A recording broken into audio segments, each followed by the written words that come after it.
Assalamualaikum dan selamat kembali kepada semua. Jadi untuk video kali ini kita nak bercakap pasal Proton Persona dan juga Proton Iris 2020 yang baru launch semalam 5 bulan 8. Dan setup kali ini saya guna cara setup podcast sikit. Saya akan share juga screen recording dekat belakang supaya apa yang saya cakap tu nanti boleh refer kat belakang. Jadi apa pendapat korang pasal setup ni, bagus ke tak ke, nanti korang komen lah dekat ruangan komen ni bawah. Jadi sebelum kita sembang dengan lebih lanjut, kita roll kita punya intro dulu.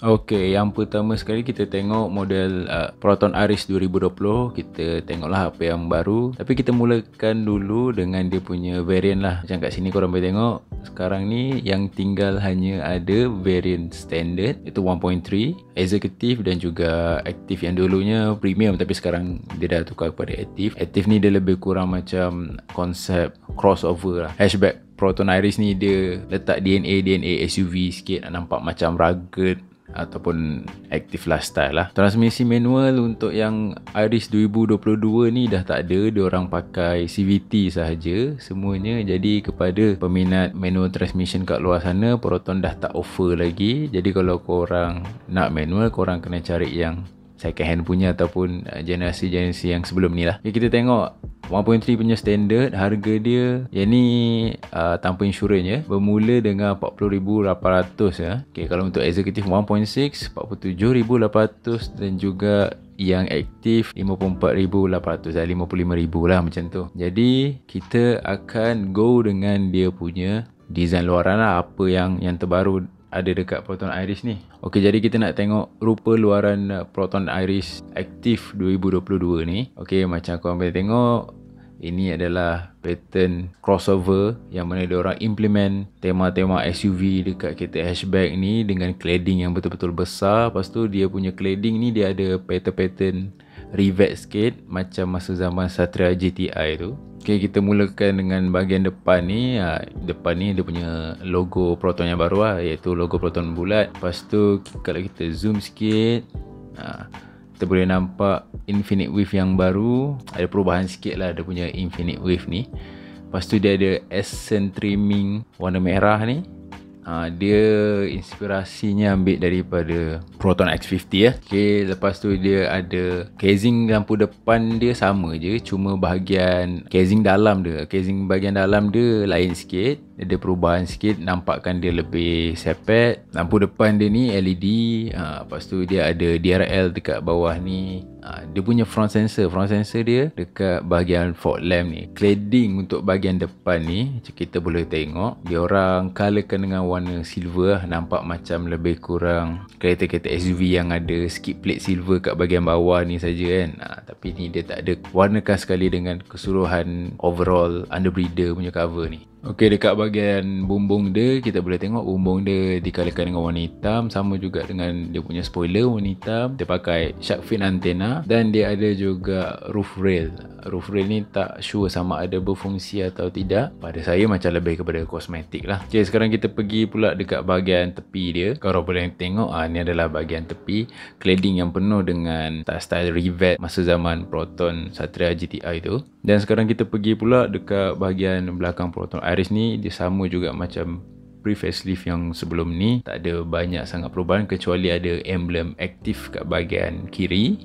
Diffuser belakang yang agak berbeza sedikit. Cladding extension yang sambung terus lah dengan bahagian diffuser belakang ni. Okey, kita tengok pula dia punya rim. Rim dia saiz 16 inci dengan saiz tayar 185 55. Tayar yang dia pakai ni adalah tayar Goodyear Assurance Triple Max 2, yang mana ni tayar yang overall dia bang for the buck lah. Dia tak adalah terlampau mahal ataupun dia tak adalah terlampau murah juga. Okey, sekarang kita tengok pula dekat bahagian dalam Proton Iris Active ni. Okey, dia adalah sedikit beberapa perubahan. Yang paling ketara dekat bahagian dia punya center tengah dashboard ni, yang mana casing untuk radio ni dia berubah. Dia pakai jenis floating screen yang kalau sebelum ni dia embedded dekat ruang dashboard ni terus, dan dia punya aircon vent dekat bahagian tepi. Tapi kali ni dia punya aircon vent dekat bahagian tengah, macam kita boleh tengok dekat sini. Dan untuk dia punya touch screen head unit ni, saiz dia 8 inci dan dia ada additional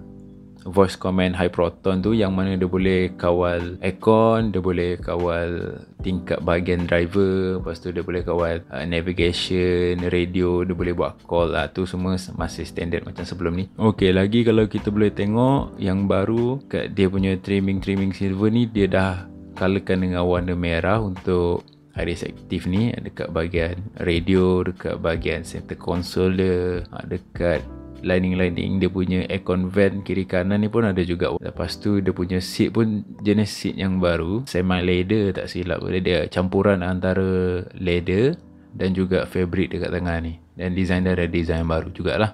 Okey, yang menarik dia dekat sini, dia punya kawalan aircon dia dah digitalize, yang mana sebelum ni dia pakai 3 rotary knob, yang kali ni dia pakai 2 saja, dan button-button yang lain ni dia guna konsep switches punya. Okey, dekat bawah ni kita boleh nampak dia punya button-button yang lebihan macam parking sensor depan, butang untuk turn off kan traction control, dan juga ada lagi satu butang ekstra untuk eco punya driving. Lepas tu ada juga 3 USB port dekat sini, salah satu ni untuk connect dengan infotainment kereta ni lah. Dan yang menarik untuk Proton Iris Active ni, dia datang sekali dengan armrest. Kalau macam sebelum ni dia tak ada armrest, kali ni dia ada armrest, dan armrest dia agak tebal ya. Lepas tu dekat bahagian door cup punya leather wrap ni, dia ada tulisan aktif dekat sini yang nak tunjukkan yang korang ni beli Proton Iris Active lah. Antara poin yang menarik juga dekat bahagian dia punya seatbelt dia warna merah, memang mantul dekat situ. Okay, dia ada 6 USB,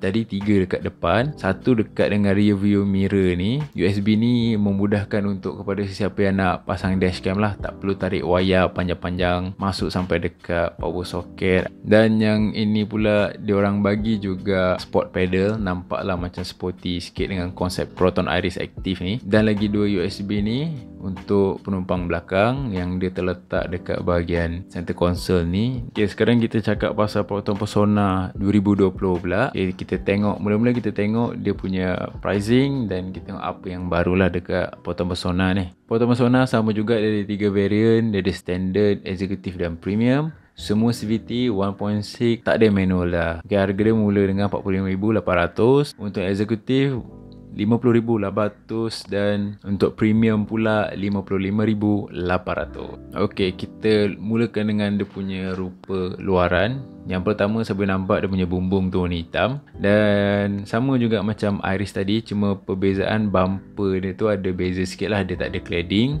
Okey, dia punya lampu pun sama, cuma bahagian dalam ni dia tak dikalakan warna hitam lah. Dia bukan smoke, yang tadi Proton Iris tu smoke dengan essence macam Proton X50 ni, dia tak dikalakan warna merah, dia warna chrome. Sama juga dengan dia punya chrome lining dekat bahagian atas grill ni. Dia punya infinite wave pun agak berbeza sikit Kalau korang boleh tengok, dia agak beza sikit dengan yang 2019 punya.